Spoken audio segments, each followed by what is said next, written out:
Hi, I'm Karrie Steely. I'm an artist, a researcher, and an artist advocate, and I believe in the power of connection and creativity in building vibrant communities. I'm currently the coordinator of arts and empowerment at the McCook Creative District here in Nebraska. And because of the work that I do in our creative district, I felt compelled to put this slide presentation together about creativity in creative districts. By necessity, a lot of our creative district time and energy is spent focusing on operational tasks, and it's easy to get lost in the weeds of logistics and operations.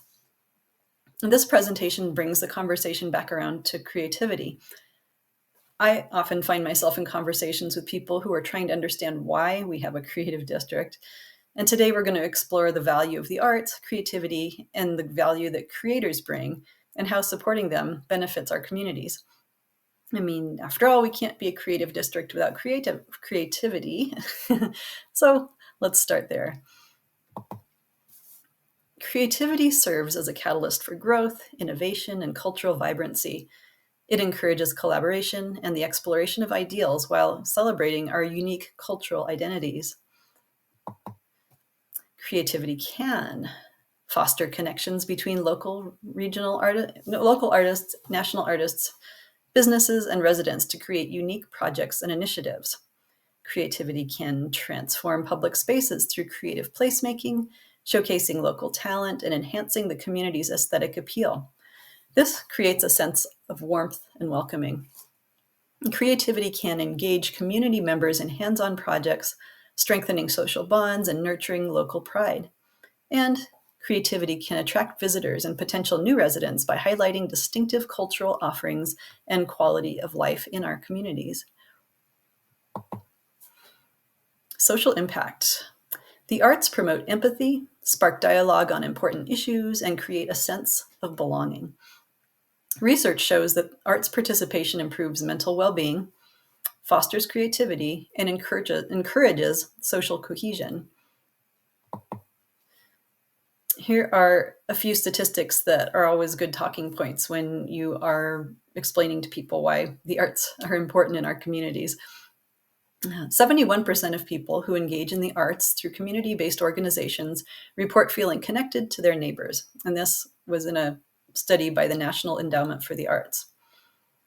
And in a study by the Dana Foundation, they found that early exposure to the arts can improve a child's cognitive development, particularly in areas such as language and critical thinking.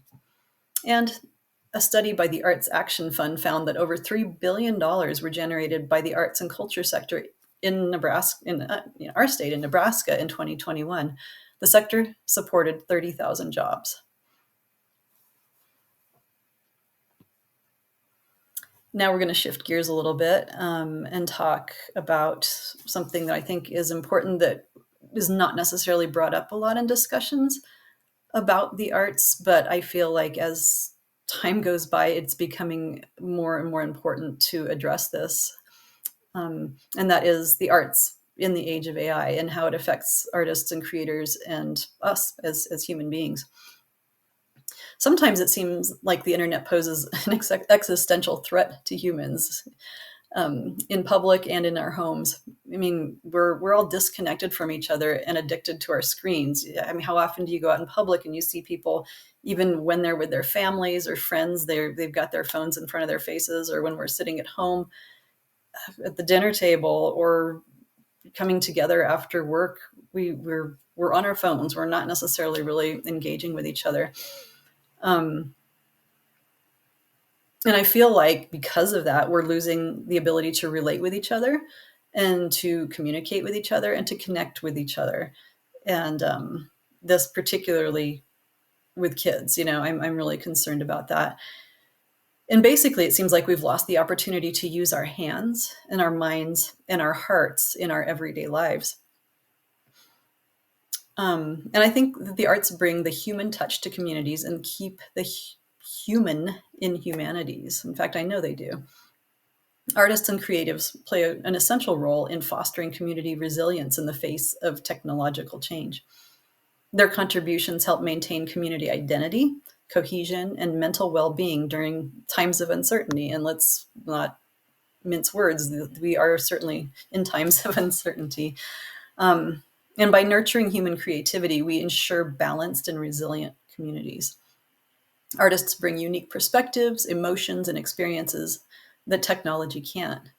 And artists provide critical insight and context that counteracts biases and misinformation that we are all fed through our algorithms every day. And I want to point this out, and I should have said it earlier, but when I say artists, I'm just talking about creative people in general. I'm not talking about visual artists necessarily. That encompasses music, that encompasses theater, that encompasses crafts, that encompasses poetry, written word, writing, really anything that is a creative act. I consider someone who is creative as an artist. So when I say the word artist, please keep that in mind.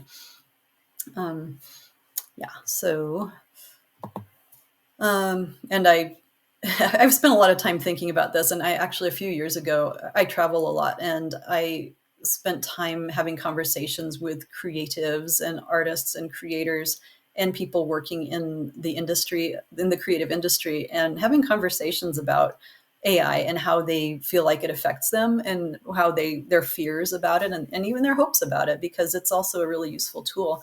But the underlying message that I brought home was that algorithms drive us apart and the arts bring us together. So I am going to do another presentation sometime in the future about the arts and AI, because I think this is an important ongoing discussion that we should have. So stay tuned. And now for another subject that is near and dear to my heart as an artist and as someone who advocates and supports creators and artists.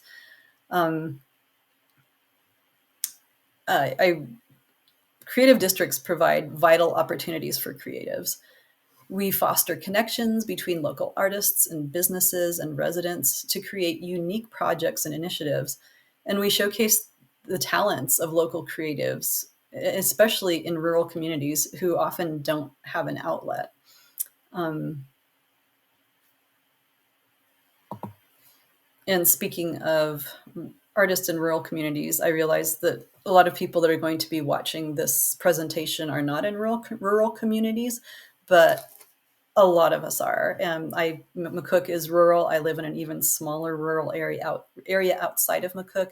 And as a professional artist, I'm very much aware of how the isolation affects me as an artist from the larger creative communities and the larger world of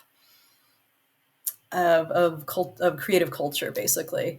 So I wanted to address a few of the ways specifically that this does affect us.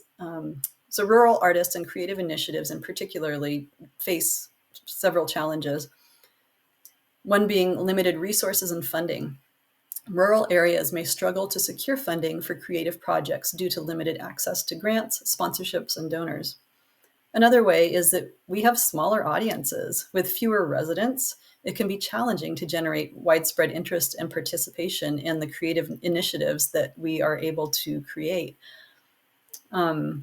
And that's an ongoing issue that, again, I'm going to be working on workshopping that and hopefully having more information to share about that. And we also have infrastructure limitations. Many rural communities lack dedicated spaces for arts, and we have limited access to technology and equipment. We just don't have the funding for it. We don't have the need for it necessarily on a broader scope because of our numbers, our small numbers. And we definitely have skilled workforce shortages. Finding experienced professionals to lead or support creative projects and initiatives is a challenge, and it can be difficult in our rural areas. And we also have transportation issues, limited local transportation or non-existent local public transportation, and long distances between places can really hinder our participation in creative initiatives and impede collaboration with local and regional partners. It's really difficult to find the time to travel for hours for events or to collaborate with other people. Thank goodness for the internet. But it doesn't replace in-person stuff, especially for creativity. I mean, it It can, but no, it's not the same thing. And we also are in competition with larger urban areas. Rural communities struggle to compete with larger cities in attracting creative talent and the funding for the initiatives that we do. And as creative districts, it's our job to leverage existing assets and to foster an environment for creativity. And therefore, we need to get really creative to overcome these obstacles that we have in our small rural communities. Because I feel like one of our jobs, our initiative needs to be to cultivate thriving creative ecosystems. But the only way we can do that is to do it together, not only together within our creative districts, but together with other creative districts. That collaboration piece is so important in community building.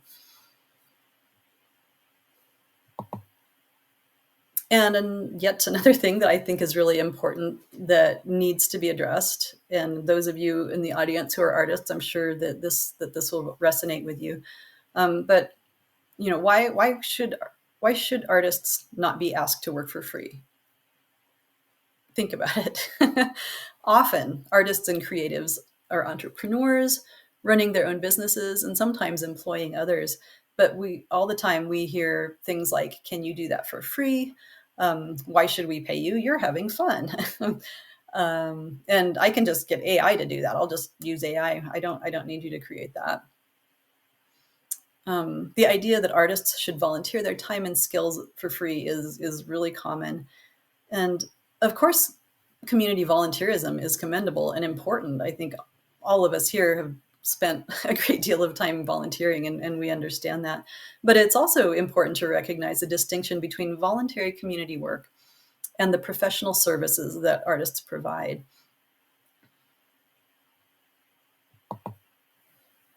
And so here are a few reasons why artists need to be compensated for their time and for their skills.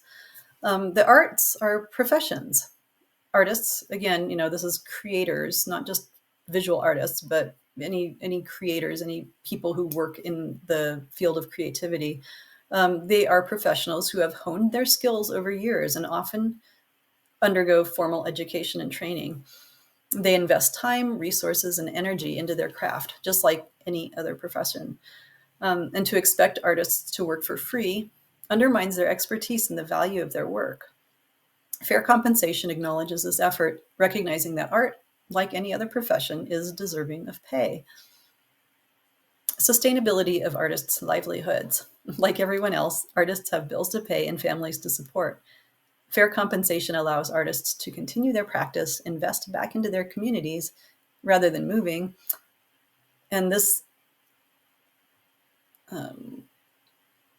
okay, sorry, I skipped a line. Fair compensation allows artists to continue their practices, invest back in their professions, and make a living from their work. And this, in turn, can give creatives a reason to stay in their communities rather than moving, combating the brain drain. And it can attract more investment in the arts, fostering a thriving creative economy that benefits both artists and communities, which in turn attracts other creatives. Valuing the arts. By compensating artists, we acknowledge the value that art brings to our communities.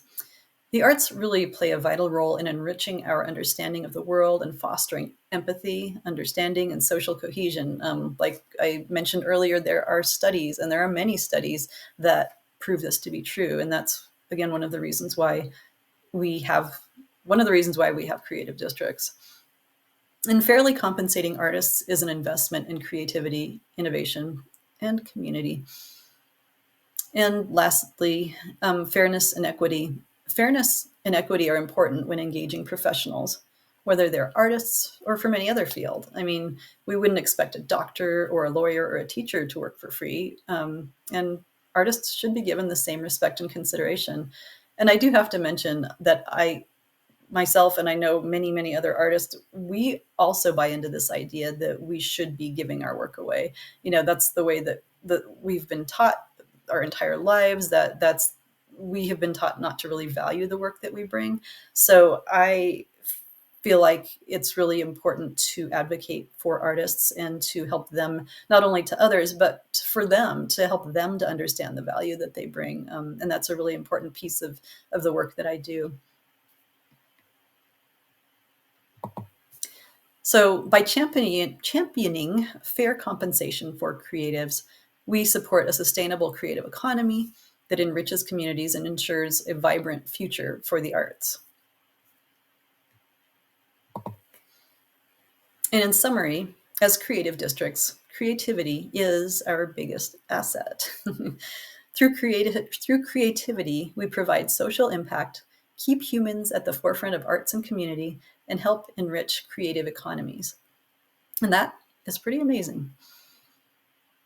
And so I realize that this is a recorded session, so we can't have a question and comment session, but I do have a few things to leave you to think about after this presentation.